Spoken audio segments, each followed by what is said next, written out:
Hey, what is up, everybody? I am here to give you my WWE Raw review for June 29th, 2015. I actually missed the show last night because I was flying home from Florida, so I didn't get to see the show. So I'm going to sit down now and watch the whole show.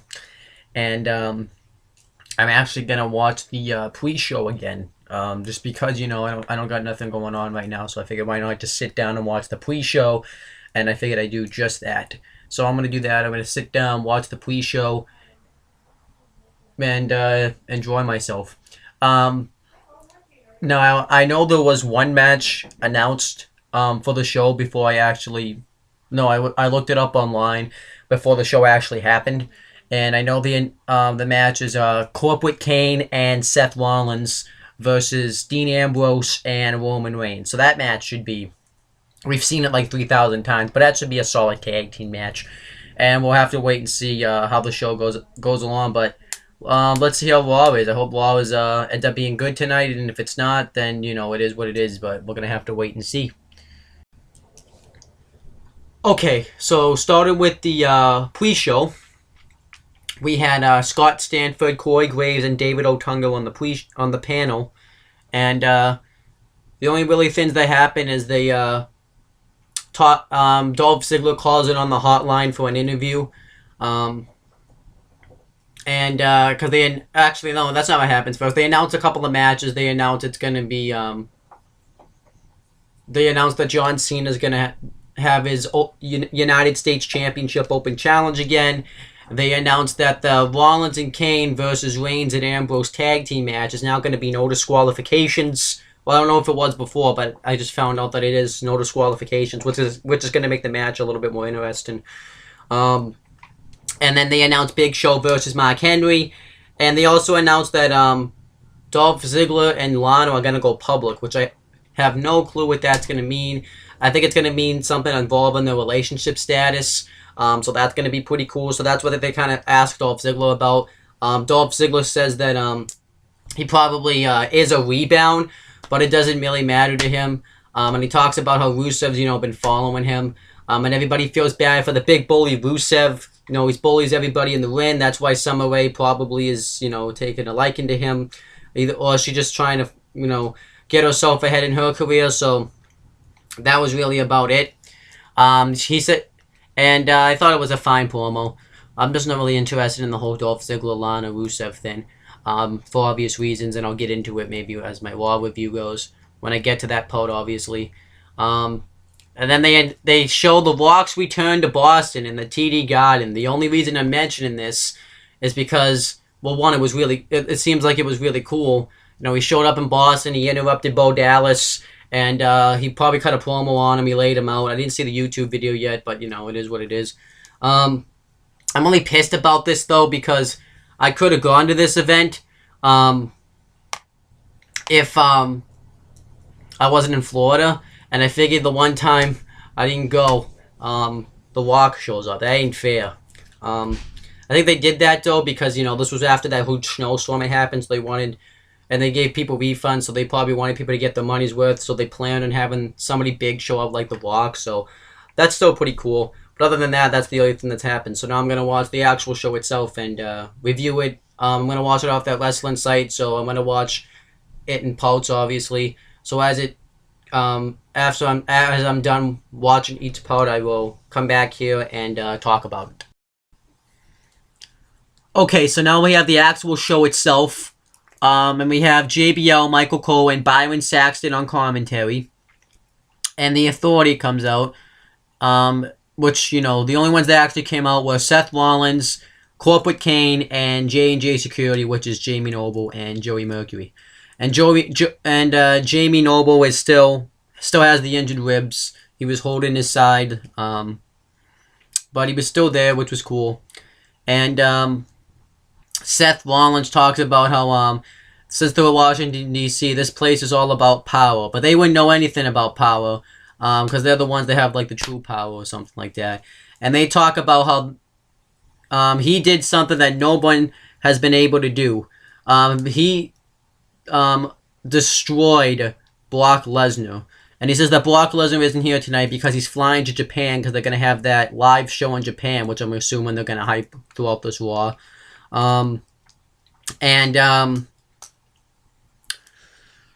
Which is going to be cool to watch, have Brock Lesnar be wrestling on that show too.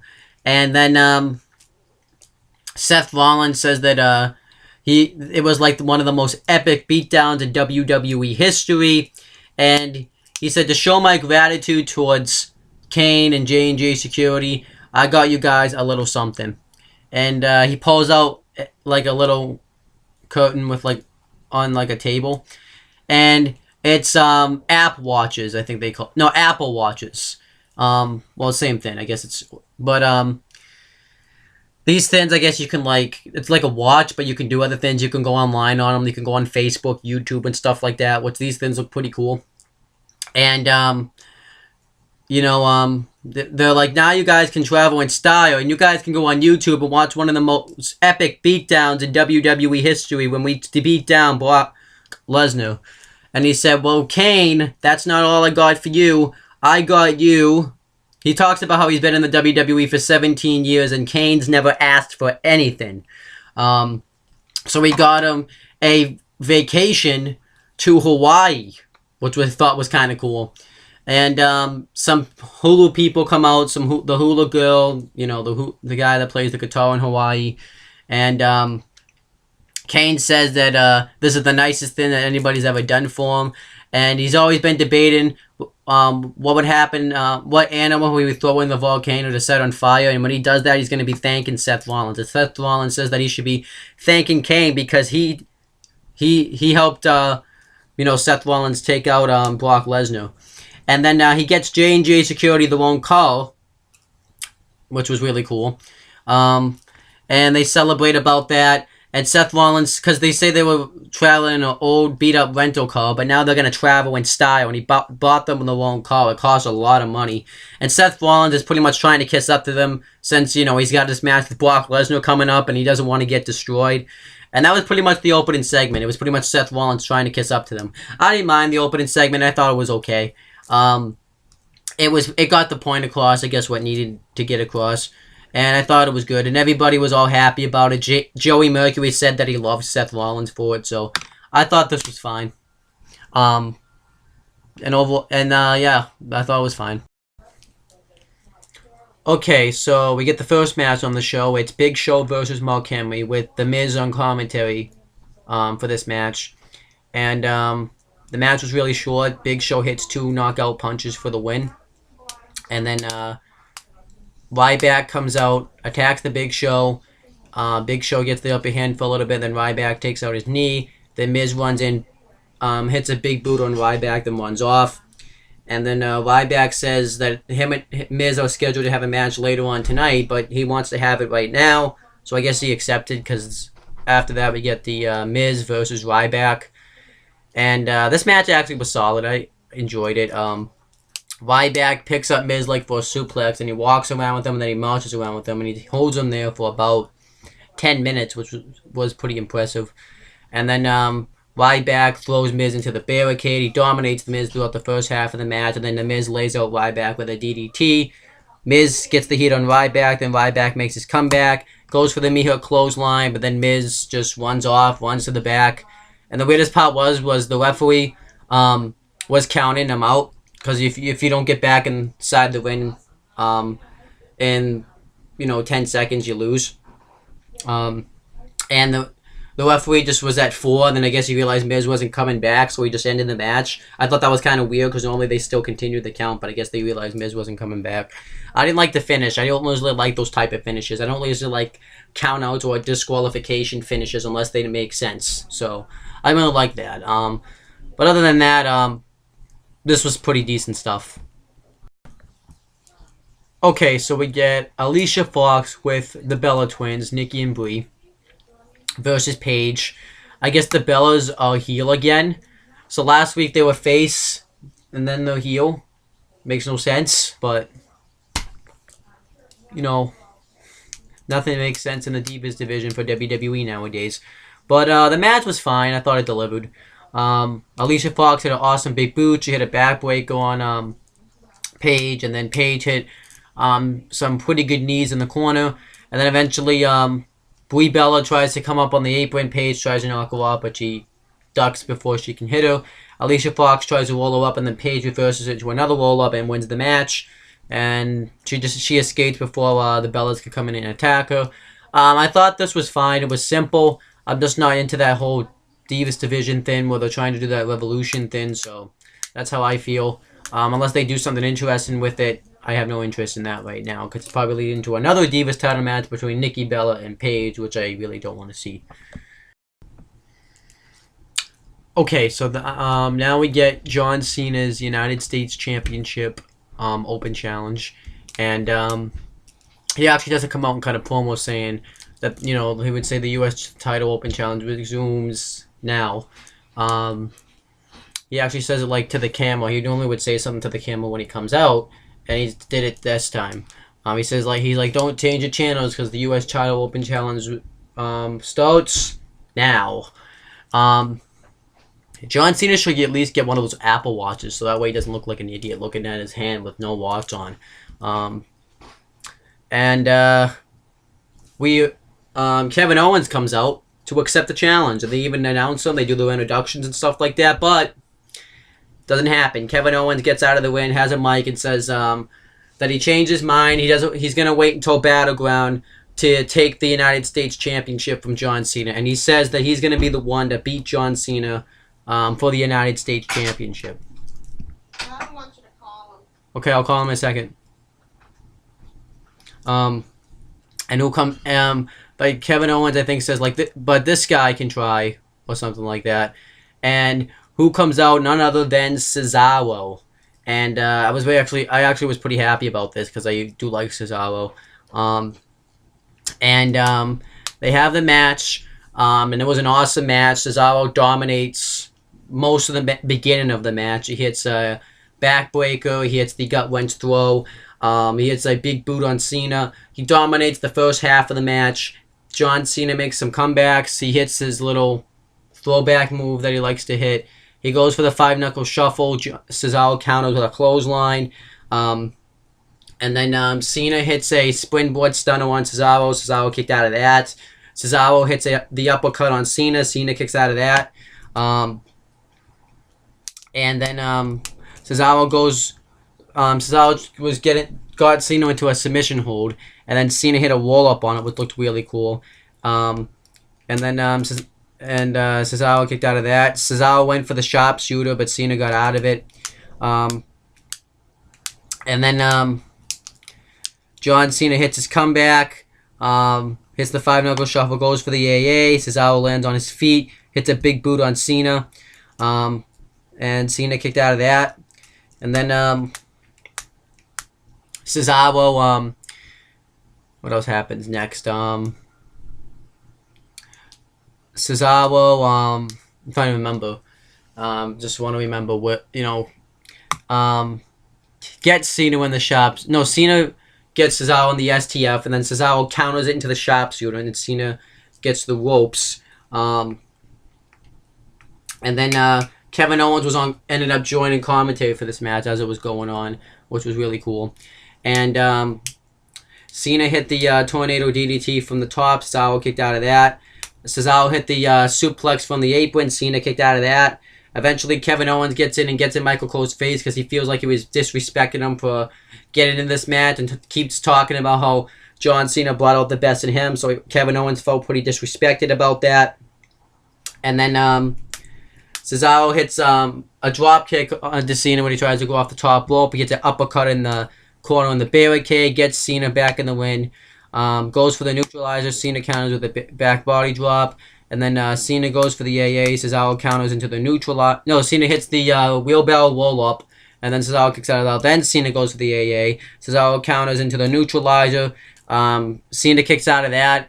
And then Cesaro starts hitting uppercuts on Cena. Starts going off on him. And then he hits like a spine buster on him. Hits the swing on him. Gets Cena in the sharpshooter again. And then Kevin Owens gets off commentary. Attacks Cesaro from behind. So Cesaro wins by disqualification. But championships cannot be won by count out or disqualification. And he lays out both Cesaro and Cena with a pop-up powerbomb and says, like I said, I'm going to be the one that beats John Cena for the U.S. title, and I'm going to do that at Battleground.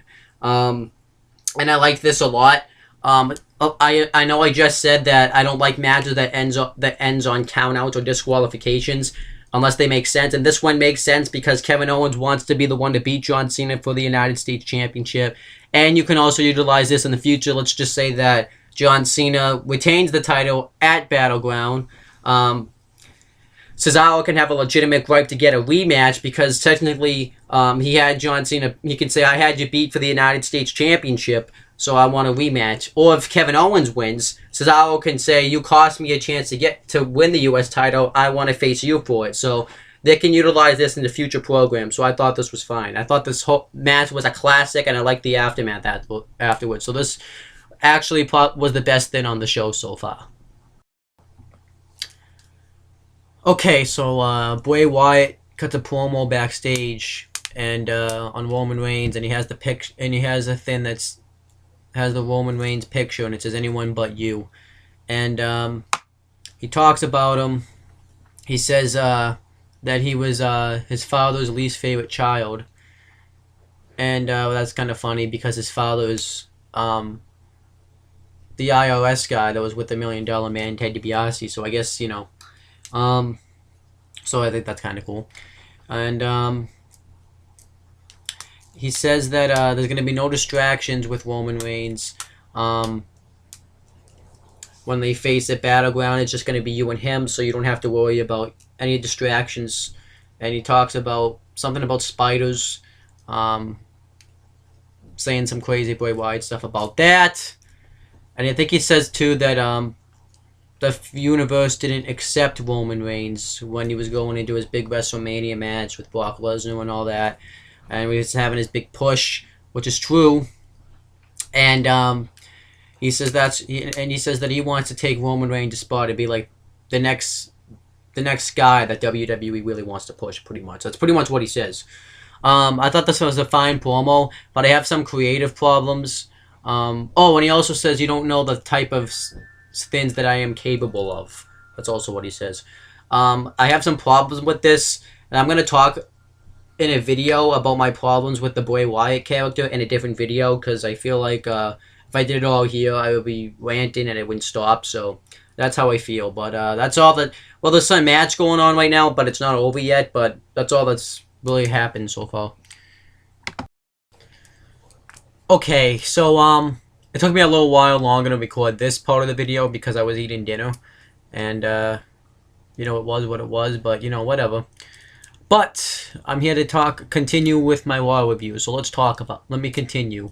So we had an 8-man tag team match. We had the Lucha Dragons, which consist of Sin Cara and Kalisto, and the Primetime Players, which consist of Darren Young and Titus O'Neil, versus the New Day, Kofi Kingston, Big E, and Xavier Woods, and Bo Dallas. They were all in an 8-man tag team match, New Day and Bo Dallas. And I like to call that tag team name Team Inspirational, because the New Day is always in a positive mood. And Bo Dallas is always trying to inspire people. So why not call it Team Positive Inspiration? Why not, right? And this was a rematch from SmackDown. And I actually liked this match. It was a good, solid 8-man tag team match. The Faces dominated Bo Dallas for a while, which was really cool. And Darren Young ended up hitting a back suplex one on the apron. He's done that before, but he hasn't done it in so long. I don't remember the last time he's done it, but they really dominated Bo Dallas. And then the heels were getting the heat on Kalisto, and then he gets the hot tag on Sin Cara. And then one cool spot was Darren Young did the face first suplex when went to Sin Cara onto Big E, which was really cool. And then the heels get the heat on Darren Young for a while. And then Titus O'Neil gets the hot tag. He starts going off on Kofi Kingston. And then he tries to get the cover on Kingston. And Big E and Xavier Woods break it up. And then the Lucha Dragons take out Big E. They dive, and Xavier Woods, they dive on both of them. And then Darren Young takes out Bo Dallas. And then Kofi Kingston tries to go off the top, but Titus O'Neil catches him in the clash with the Titus. And that was the end of the match. I really enjoyed this 8-man tag team match. It was a nice way to kill time, and it was a nice long 8-man tag team match. I really enjoyed this. And then, but this is something I didn't enjoy. Dolph Ziggler and Lana go public. So pretty much, I don't really like Lana as a face that much. I liked her so much better when she was the heel with Rusev. It seems like that she's not as good now. She's still really hot, but she just feels really bland now. But Dolph Ziggler talks about how and I heard, by the way, some news I heard about Dolph Ziggler. I don't know if this is true, because I heard rumors he was I know his contract is expiring in a few months, and I heard rumors he wasn't going to re-sign with the WWE. But I heard rumors now that he actually signed a multi deal with the WWE. So I hear he's going to stick around. I never really thought. I wasn't really sure like if this was true or not. I don't even know if this is true. But as of right now, Dolph Ziggler's going to stick around. We're just going to have to wait and see. But anyhow, Dolph Ziggler talked about how originally Lana wanted to get together with him to make Rusev jealous, to get back at Rusev. Then Dolph Ziggler was fine with it because he was just making out with the hot chick. But then he says that over time, he grew to love her. Lana said that Rusev always had control over her, which isn't true. I've talked about this before. Lana was always the one that controlled Rusev. Big evidence is when Rusev would lock in the accolade on someone, Lana would always have to stop him, so that isn't true. She said that Rusev controlled whether or not she liked America or not. Even though the whole American thing started when... See, this is so stupid. Even though the whole America thing started when Lana was... Because Lana was actually Russian, and Rusev's Bulgarian, and they did that whole thing because Lana's from Russia. It was so stupid. And they talk about how they're dating now, pretty much. And then Rusev, who should be at home resting up for his injuries, but he's got to do this storyline. They won't let him sit at home and rest. Maybe he'd heal a lot faster. Rusev comes out with Summer Rae. The one good thing about the storyline is it gets Summer Rae on TV. I do like Summer Rae. I don't necessarily like her as like an in-win worker. I think she's decent in the win, actually. But I think she can really get heel heat really well. She has that attitude that she has, so I really like Summer Rae. But Rusev comes out and says that he never liked Lana, even though he comes out every week and tries to get Lana back. He says kissing her was like kissing the ring post. The thing that makes this really weird is because Rusev and Lana are in a relationship in real life, and usually storylines like this mess up relationships. So, but then Dolph Ziggler says, "You're gonna trash my woman. I'm gonna take out that other leg." They go to fight. Rusev backs off, and then Summer Rae talks about how Lana is a gold digger because Rusev was on top at WrestleMania, and then he lost, and then he got injured, and you just dumped him for Dolph Ziggler. She wants her to admit it, and Summer Rae slaps her, and then Lana attacks her. They stop brawling, and then Rusev pulls her out. But what was cool, that was the one cool part, was it was cool to see Lana finally get physical, because this is the first time she's really actually attacked someone. And I have a feeling at Battleground we're gonna get Summer Rae's debut, Lana's debut in a match maybe, and I actually hope so. I would like to see Lana wrestle, to see how it would work out. So I'm just happy with that. With this, the whole segment was complete crap, but the fight with Lana and Summer Rae I liked. So then Dean Ambrose is backstage and he's talking to these robots that are going to be in the new Terminator movie that Arnold Schwarzenegger's in. And Dean Ambrose is just talking to them, saying that he's feeling good tonight, even though he got knocked down and he always gets back up. Then Roman Reigns comes up, and Dean Ambrose is asking if Bray Wyatt's in your head because you would seem upset and angry.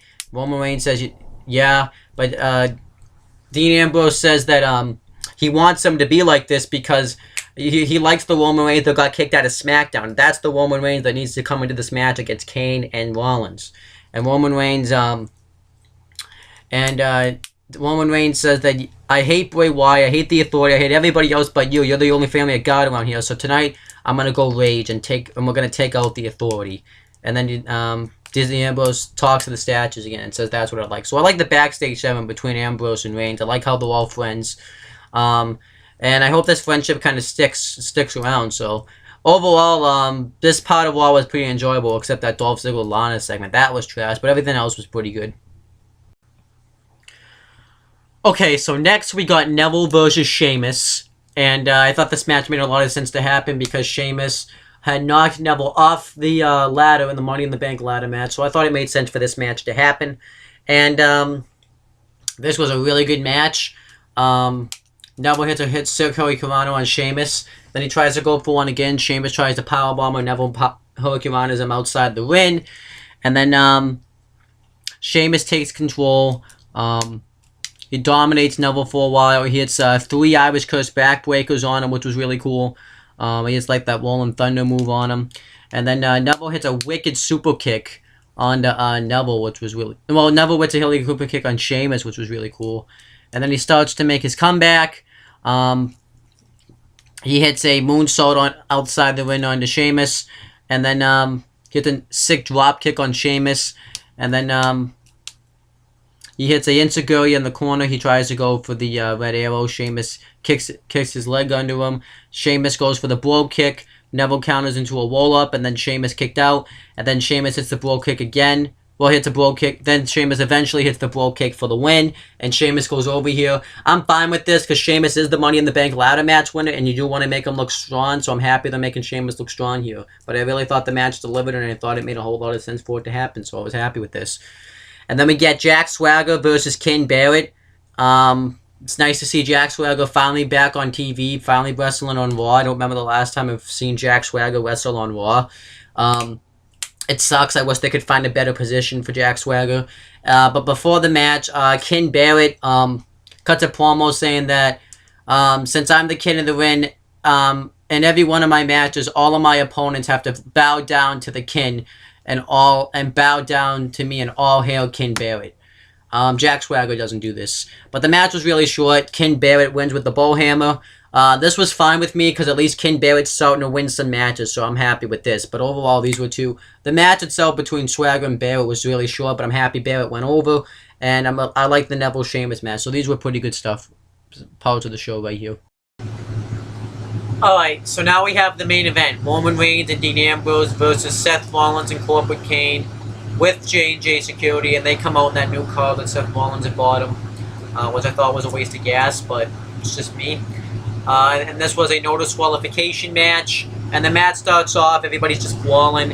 Ambrose is fighting with Rollins, Reigns is fighting with Kane, and then Dean Ambrose dives on Seth Rollins outside the ring, and then Ambrose and Reigns work together and suplex Kane. They double suplex him, and then after that, Seth Rollins, Ambrose is going to go off the top onto Kane. Rollins knocks him off, throws Ambrose into the barricade. Reigns chases after him, and then Kane hits a big boot on Reigns, and then Kane and Rollins get the heat on Reigns. Ambrose, then eventually Ambrose gets the hot tag, starts going off on Seth Rollins. Then he attacks him. He attacks Kane too. He throws Rollins outside the ring. He hits the diving elbow under both Kane and Rollins.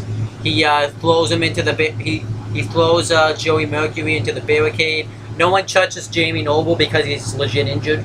And then Rollins goes to throw Ambrose in the ring. He hits that rebound clothesline on him, and then Ambrose gets the brings out a table, and he puts Rollins in the table and he went like he's going to use it, but J&J Security take the table out. And then Kane attacks Ambrose and lays him out. No, Kane choke slams Ambrose. Rollins tries to cover him. No. Rollins hits a roll up, and then Ambrose kicks out. Rollins hits a super kick on him.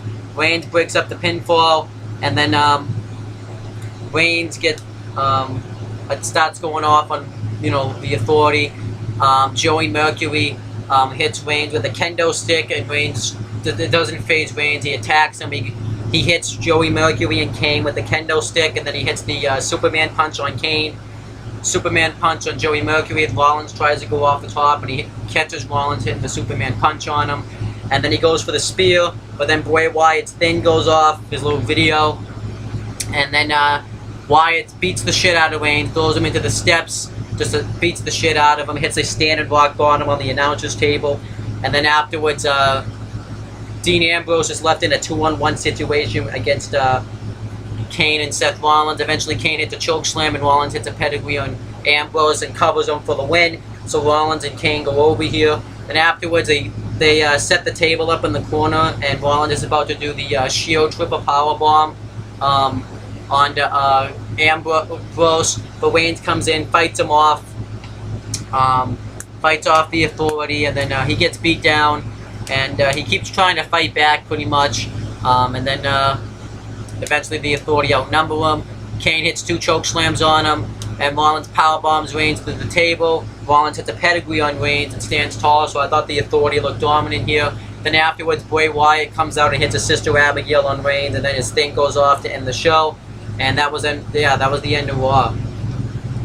And to be honest with you, Raw I thought was pretty good this week. I liked the tag team main event. I liked the opening promo with Rollins. Jack Swagger and Ken Barrett wasn't the best match, but at least Ken Barrett got a win, so I'm gonna take that. Neville and Sheamus was a good match. The Dean Ambrose backstage segment was good. The 8-man tag team match was pretty good. Wyatt's promo wasn't bad. I'm just gonna talk about what my problems with it in a different video. John Cena's open challenge was really good. His match with Cesaro, that was an awesome match. The Divas match was good. You know, I just don't like the story, but I'm not going to take away from the match itself. Miz and Ryback wasn't bad, just didn't care for the finish. Big Show, Mark Henry, you know, was what it was. The only thing I really hated, I guess, was Big Show, Mark Henry, and the whole Dolph Ziggler and Lana go public thing, and the finish to the Miz and Ryback match. But other than that, I thought Raw was pretty good this week. So overall, that's my thoughts on Raw. Leave your thoughts and comments. Leave your thoughts and comments down below. And you can click down there to subscribe. You can click up there to subscribe to my Owen the Talkinator YouTube channel, where I talk about non-wrestling things. You can click right here to subscribe to my CM Brothers channel, where I talk about both on that channel. You can click right here, okay, right there to subscribe to my friend James Hebert's channel. It's called James Hebert. And then you can click down below to subscribe to his Raymond Youth Wrestling channel. And he said that's coming back in like this summer, so that should be cool. But other than that, that's pretty much it, guys. See you later.